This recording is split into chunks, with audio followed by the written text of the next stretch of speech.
kekerasan seksual ini selalu meningkat jumlahnya, dan juga menjadi catatan kami di LPSK ada beberapa yang perkaranya itu tidak bisa naik karena tadi yang sudah saya sampaikan, masalah kalau misalnya pelakunya pejabat publik atau tokoh masyarakat itu juga seringkali mengalami ada kesulitan secara hukum juga.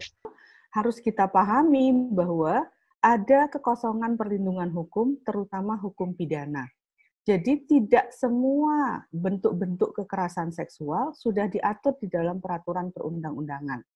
Ya, kalaupun diatur, maka unsur-unsur deliknya sangat terbatas. Hal yang lain juga muncul adalah tentu saja adanya pandangan-pandangan kelompok agama tertentu yang mengataskan namakan agama dan menganggap bahwa RUU ini adalah produk liberal karena mengangkat kesetaraan gender. Dan itu dimunculkan di pemerintah maupun di DPR. Padahal kita sudah punya undang-undang tentang anti diskriminasi terhadap perempuan. Jadi kita sudah punya pengarus utamaan gender. Tapi ini pandangan ini masih sangat kuat. Pada saat kami di Komnas Perempuan waktu itu mempresentasikan bahwa ada budaya dalam masyarakat yang itu punya nuansa kekerasan terhadap perempuan dan anak. Itu banyak budayawan atau ahli lain sempat mengcounter isu ini. Kok kekerasan menjadi budaya di Indonesia? Indonesia itu tidak punya budaya kekerasan. Indonesia itu santun, budayanya seluruhnya santun.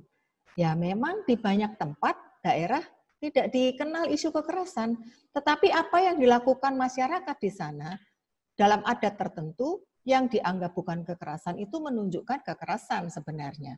Dan itu dianggap sebagai pendidikan atau pendisiplinan, khususnya kalau itu untuk anak-anak dan perempuan. Secara formal sebenarnya RUU Penghapusan Kekerasan Seksual ini masih menjadi usul inisiatifnya Komisi 8.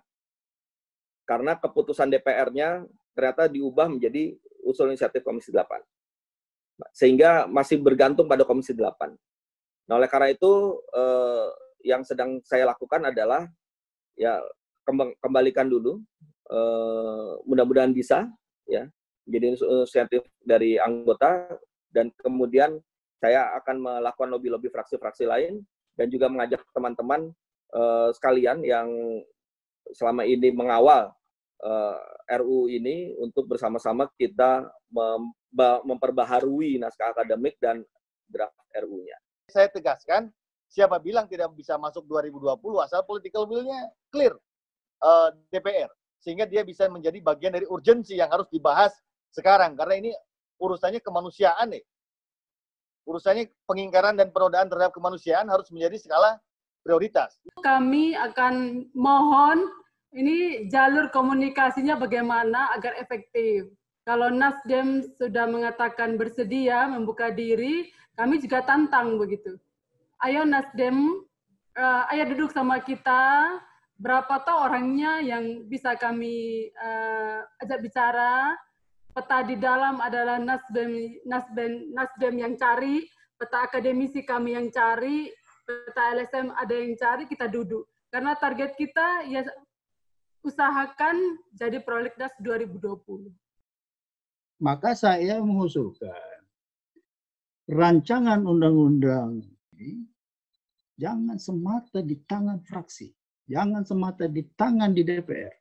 Dia harus kembalikan kepada institusinya yang tertinggi, yaitu partai politik. Kan fraksi itu kan perpanjangan tangan partai. Kalau tangannya lemah, balikkan itu ke partai, partai yang bertindak. Ketua Umum Nasdem ketemu dengan Ketua Umum Golkar, ketemu dengan Ketua Umum.